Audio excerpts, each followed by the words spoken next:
গোপন সংবাদের ভিত্তিতে আমরা জানতে পারি যে আমাদের কাতলাচরের যে বৈধ বালুমহালটি রয়েছে সেই বালুমহালের বাইরে গিয়ে অবৈধভাবে চুম্বক ড্রেজারের মাধ্যমে বালি উত্তোলন করা হচ্ছে। সেই প্রেক্ষিতে উপজেলা নির্বাহী অফিসার স্যারের নির্দেশনা মোতাবেক আমি আজকে রায়পুরা থানা পুলিশের সহযোগিতা নিয়ে ঘটনাস্থলে যাই। ঘটনাস্থলে গিয়ে দেখি যে বৈধ যে বালুমহাল রয়েছে সেই বালুমহাল এরিয়ার বাইরে গিয়ে অবৈধ চুম্বক ড্রেজার দিয়ে বালু উত্তোলন করছিল। সেই প্রেক্ষিতে সেখানে আমরা যে ড্রেজারগুলো ছিল সেই ড্রেজারগুলো আমরা তাদেরকে আমি সরিয়ে দিই এবং 2টি ড্রেজার আটক করতে সমর্থ হই। সেই 2টি ড্রেজার আমরা পান্থশালা ঘাটে নিয়ে এসেছি এবং 4 জনকে আমরা ঘটনাস্থলে আটক করেছি। সেই 4 জনকে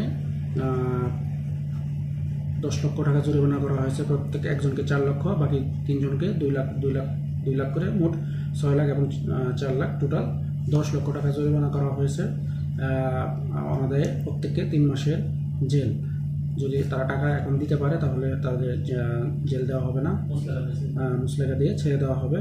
পরবর্তীতে বালুমহালের যে মালিক রয়েছে তাদের সাথেও আমরা কথা বলেছি।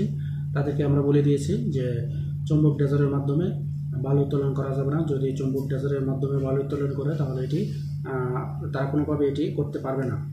আমাদের যে তাদের সাথে যে চুক্তি হয়েছে ডিসি স্যারের সাথে বালুমহাল নিয়ে, সেই চুক্তির বাইরে গিয়ে তারা যদি অবৈধভাবে বালু উত্তোলন করে সেই ক্ষেত্রে আমরা আইনানুগ যে প্রক্রিয়া মোবাইল কোর্টের মাধ্যমে হোক বা তাদের বিরুদ্ধে যদি নিয়মিত মামলা করতেও হয় আমাদের, তবুও আমরা করব। কিন্তু চুক্তির বাইরে গিয়ে তারা কোনো প্রকার বালি উত্তোলন করতে পারবে না। আর আপাতত যেহেতু এখানে কোনো কাটিং ড্রেজার নেই, সেক্ষেত্রে আপাতত এই বালুমহালটি আমরা বন্ধ করে দিয়ে এসেছি। পরবর্তীতে কাটিং ড্রেজার আনা সাপেক্ষে তাদের যে নির্ধারিত এরিয়া রয়েছে সেই এরিয়ার মধ্যে বালু উত্তোলন করলে উপজেলা প্রশাসনের বা জেলা প্রশাসনের কোনো আপত্তি থাকবে না।